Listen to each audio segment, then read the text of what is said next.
Welcome to Chop Shop Motors. My name is Clay, and today we're working on, probably all week, we're working on the Vortic shop truck, the F5 1949 Ford truck, and we kicked it off with the first video, so we are ready, we're heading into it. And so what I want to do is a little mini unboxing, if you will, of what we've acquired for it from a parts perspective.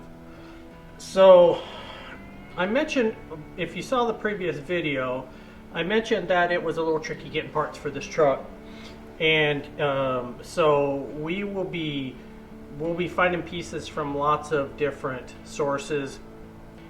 It's no one-stop shop when it comes to working on vehicles that are a touch obscure or not quite as mainstream. So if I was doing a 70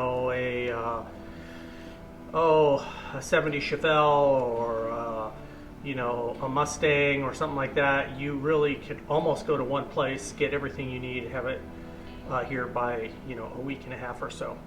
But for this truck, not so much.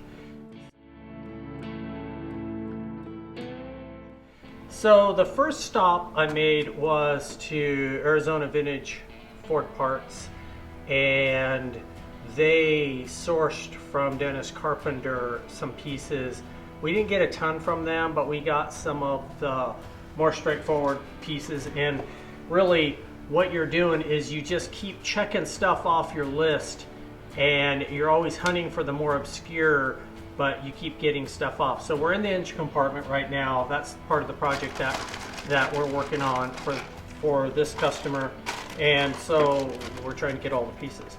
So we ended up getting a new distributor cap for it. We wanted all the pieces to be as fresh as possible within reason. And there's those tune-up items probably don't merit not replacing them. Even if the other ones are probably still good, we're going to replace them. So we got a distributor cap, we got a new rotor, Dennis Carpenter again, don't know where it's sourced from. It says made in Mexico. It's not an NOS, it's a contemporary piece. A set of points which look to be decent quality, so that's good. We also got a condenser, there it is. And we got a condenser. So we have all of the components for the distributor.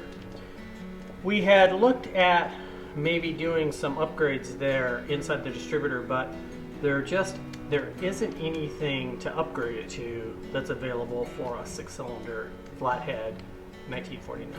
So we're just going to put it back to good quality original equipment and go from there.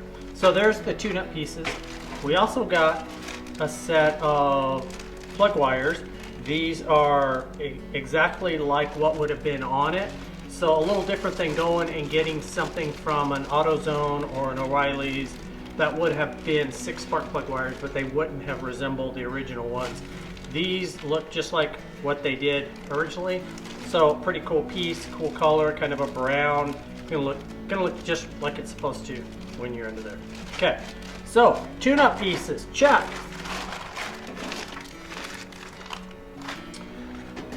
The next stop was, so this took probably, I'm not kidding you, 4 weeks to get this stuff in. So it's definitely not as fast as you would hope. So then we went to our next source, and that was our local Napa store. And Napa is good because they do have a pretty broad reach to see if they have anything in any of their warehouses anywhere in the country.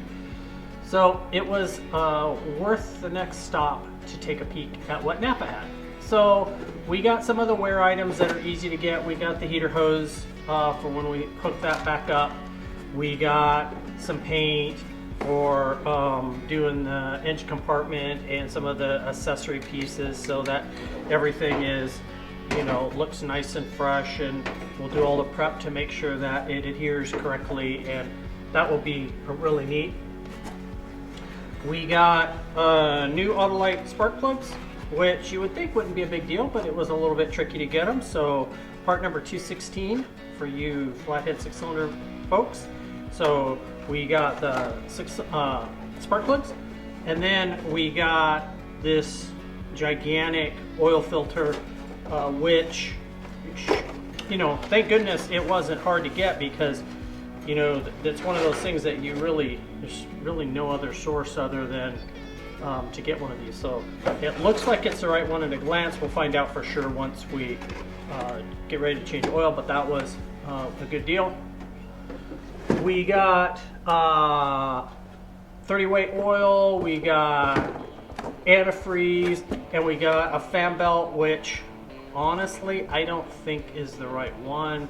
So this will more than likely be one of many trips back and forth as we navigate to get the right parts.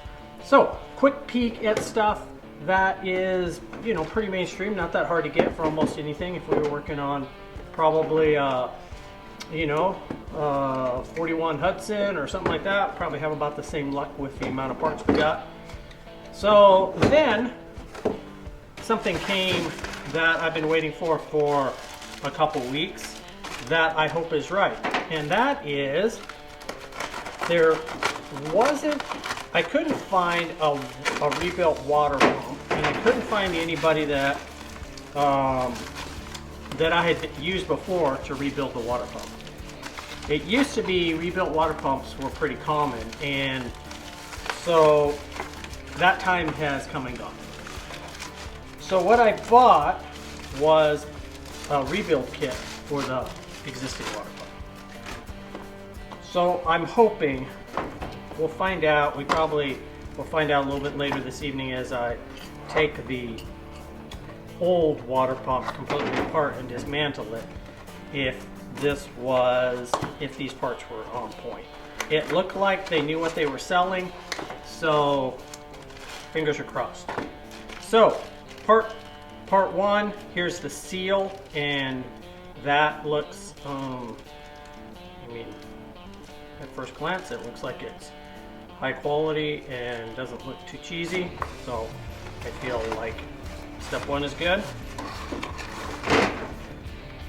For the price, you would think that you'd get a lot of parts, but sadly you don't get a ton. So you get a seal on this particular kit, you get a seal, you get a shaft with the bearing, sealed bearing inside, which, you know, at a glance from my touch, feels good. I don't have the ability to check the metallurgy through my fingertips, so I'm hoping that that's good. And then the last piece is, it says be careful, gasket is inside. This is going to be the piece that we'll hope will line up to the old one. It certainly looks good, and voila, it's the right gasket. So what we have are all the pieces to put this water pump back in order. So I'll take this water pump that's off of that motor, I will sandblast it, get it cleaned up, press it apart, and I'll take you along on that journey to make this a refreshed water pump, and we'll cross our fingers and hope everything is good. So let's take it to the next step.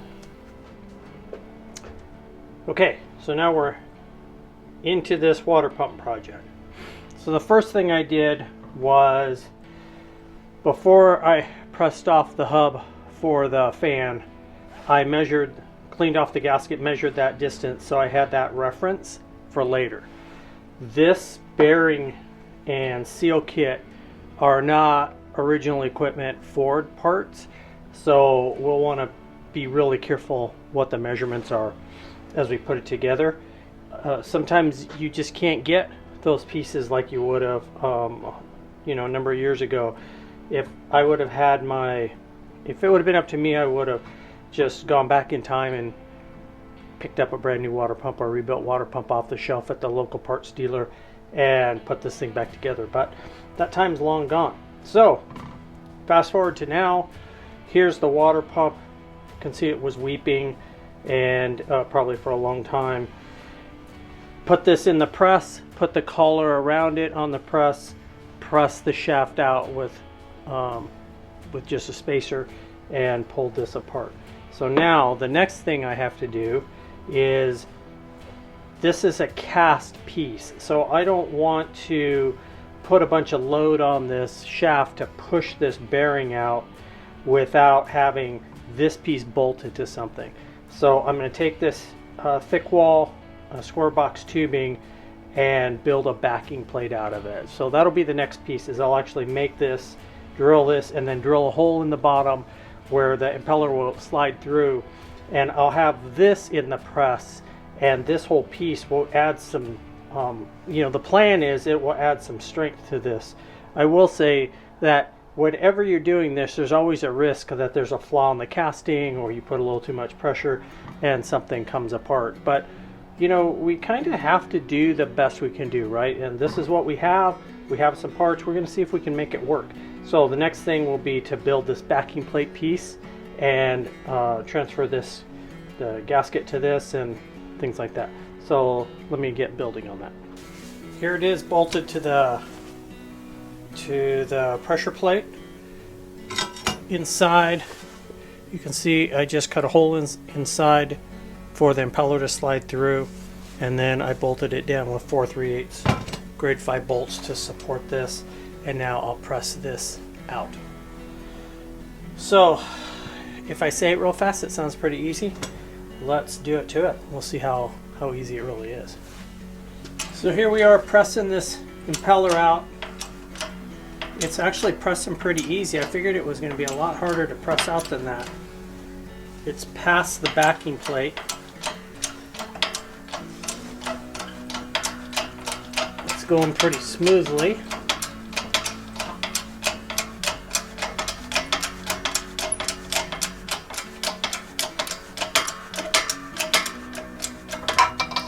Okay.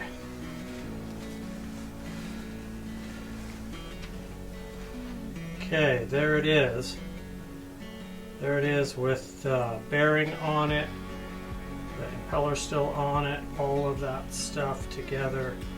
So now I'll take some measurements of it and kind of see where I'm at and compare it to the replacement one and see how close it is. If we take a little closer look at this, we can actually see how this part of the seal has separated from this piece. So there was no pressure against this part here.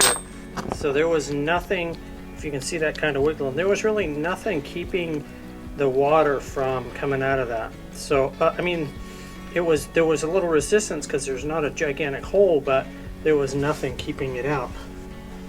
If you look at the replacement seal, this piece is all together, and you preload it 3/32 and it provides the right amount of tension on that seal. Interesting. Now that we're all done pulling this apart, pressing it apart, here's what we have. We've got an impeller. Looks like it's in good shape.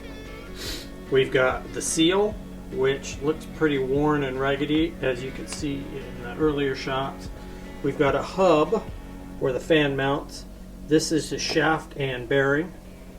Here is the actual housing, which looks to be in pretty good shape, even though it's a little gross.